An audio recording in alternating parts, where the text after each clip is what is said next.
Deuxième partie du chapitre 3, notion du temps géologique, l'importance géologique des fossiles et leurs types.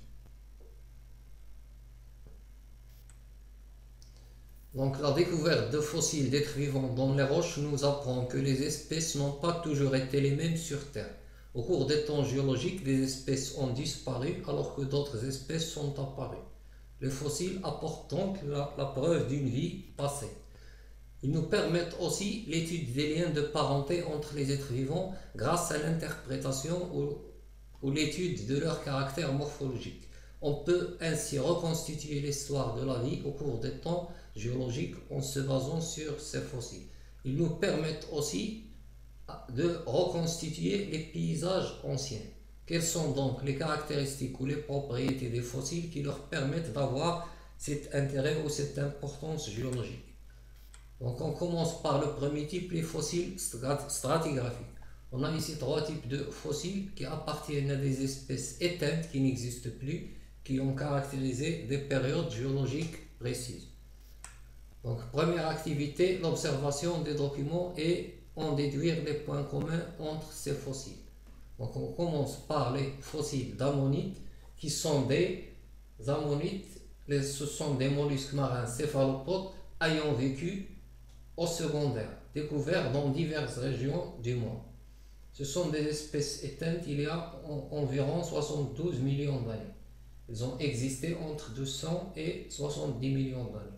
Le deuxième, c'est les trilobites constitués de 3 lobes ou 3 parties, donc qui sont des espèces aussi éteintes il y a 300 millions d'années. Donc quels sont les points communs entre ces deux fossiles? Les points communs, qu'ils sont toutes les deux des espèces éteintes, ils ont vécu pendant une période géologique précise, donc et ils ont été retrouvés dans différentes régions du monde. Donc la deuxième activité, on dispose de 4 roches contenant chacune un fossile différent.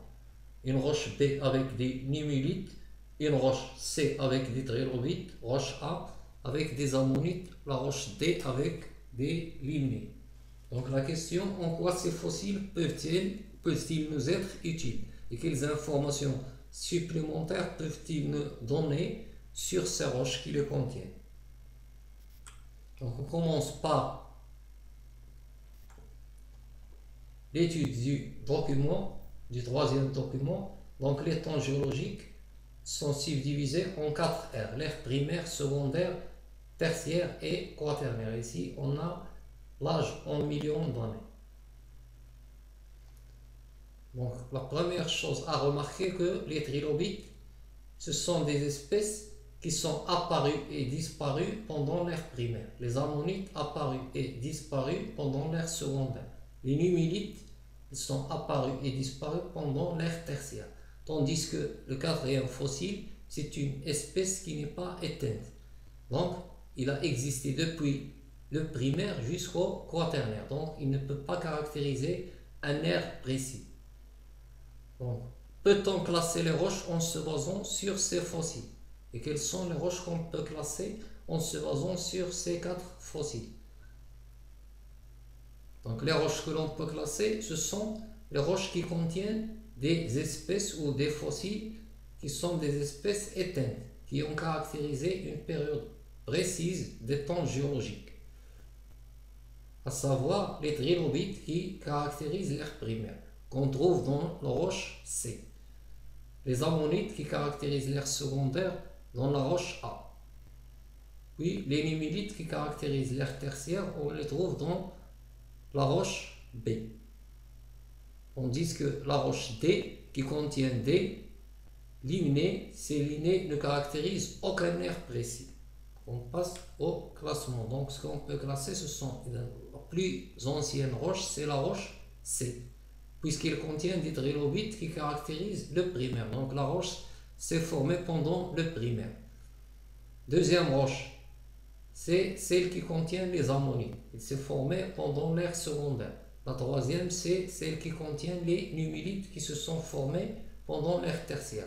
Donc la roche D ne peut pas être classée en se basant sur ce fossile, parce qu'il ne caractérise aucun aire précis. aucune période précise. Donc il a existé du primaire jusqu'au quaternaire. Donc première question, déterminer la période de vie des trilobites, ammonites, nummulites et des limnés. Donc les trilobites caractérisent l'ère primaire, les ammonites l'ère secondaire, nummulites l'ère tertiaire et les limnés du primaire jusqu'à nos jours. Donc ils ne caractérisent aucun ère précis. Donc comparer la période de vie des limnés avec les autres fossiles.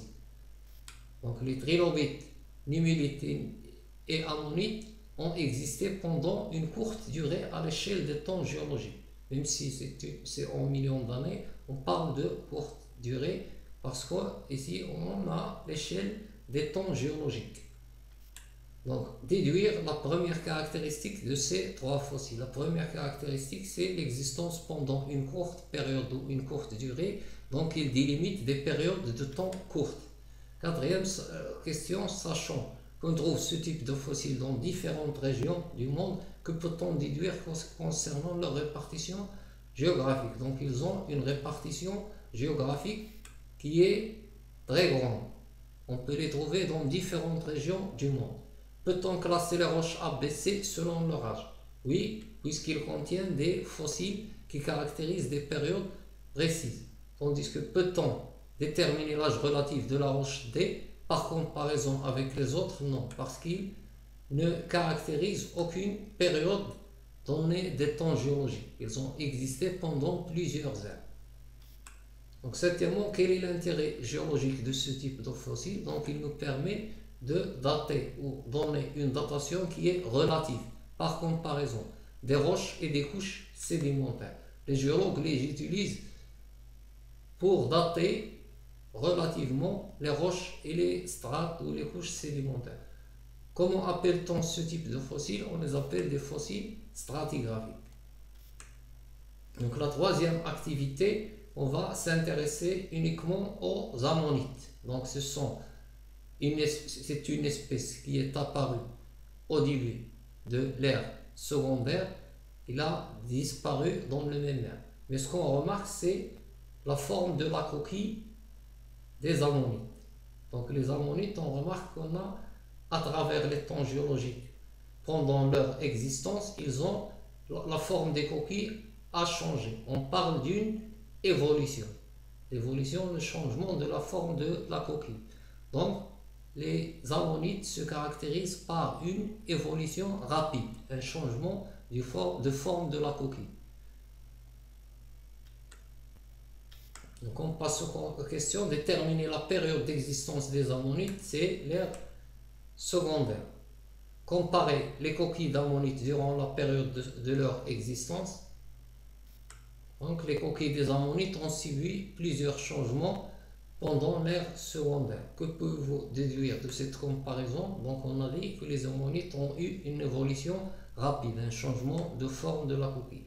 En combinant, les fossiles stratigraphiques permettent la datation relative par comparaison des couches sédimentaires car ils caractérisent une époque géologique limitée dans le temps, une durée de vie ou d'existence qui est courte. Donc les fossiles stratigraphiques se caractérisent par une existence de courte durée à l'échelle de temps géologique. Ils délimitent une période courte, une grande extension géographique. On les trouve dans différentes régions du monde et une évolution rapide, de changement de forme. Comme un exemple, on a vu les trilobites, les ammonites et les nummulites. Donc comme remarque, en plus de ces caractéristiques, une espèce animale en général ou végétale rarement est qualifiée de bon fossile stratigraphique quand elle est d'assez petite taille pour bien se conserver et être ainsi identifiable. Être abondante, une condition nécessaire pour qu'on retrouve suffisamment à l'état fossile. Donc on passe au deuxième type de fossiles, les fossiles de faciès. On a des exemples comme le nautile, les oursins et les fougères. Ici on a des foraminifères. Donc en quatrième activité, donc les fossiles d'oursins. C'est un animal échinoderme marin apparu depuis le Paléozoïque et continue de vivre à nos jours dans les mers et les océans. Les oursins peuplent des habitats maritimes très divers, principalement côtiers, avec une profondeur entre 0 à 100 mètres. Ils vivent fixés au rocher. Donc, ils ont, depuis leur apparition, ils n'ont jamais disparu. Ils existent de nos jours. Donc, pas le contraire des ammonites et des nummulites, par exemple. Donc, ils existent toujours. Donc, et ils caractérisent un milieu donné. Donc, ils vivent dans des milieux dont la profondeur varie entre 0 et 100 mètres, dans des milieux maritimes, côtiers en général. Donc, deuxième fossile, c'est un fossile de fougères. La même chose, les fougères. On les retrouve sous forme de fossiles, mais ils existent toujours. Ils vivent dans des milieux terrestres à climat chaud, humide. Ils caractérisent des milieux précis. Ils vivent dans des milieux précis. Donc le troisième type, ce sont les nautiles. On les trouve également sous forme de fossiles et ils existent toujours. Donc, observer les documents et en déduire les points communs entre ces fossiles. Donc ces fossiles ont une existence qui s'étale sur une longue époque géologique, caractérise des milieux particuliers bien définis. Ils vivent dans des milieux précis. En quoi ce type de fossile peut-il nous être utile? Donc, il nous permet de déterminer les milieux de sédimentation. Donc, ce sont les milieux où vivent ces fossiles. Donc, comment appelle-t-on ce type de fossiles? On a dit que ce sont des fossiles de faciès. Ils déterminent le faciès de la roche et leur milieu de sédimentation ou de formation. Donc, comme bilan, les fossiles de faciès permettent de déterminer les milieux de sédimentation qui est le milieu de vie de l'être fossile. On applique le principe d'actualisme. On les compare à leurs semblables qui vivent actuellement. Par comparaison avec les formes actuelles, ces fossiles nous renseignent par exemple sur la profondeur du milieu, sa salinité, le climat, etc. Donc les fossiles de faciès se caractérisent par une existence qui s'étale sur une longue époque géologique, une répartition géographique limitée et aussi par une évolution qui est lente. Comme exemple, oursins, nautiles, fougères et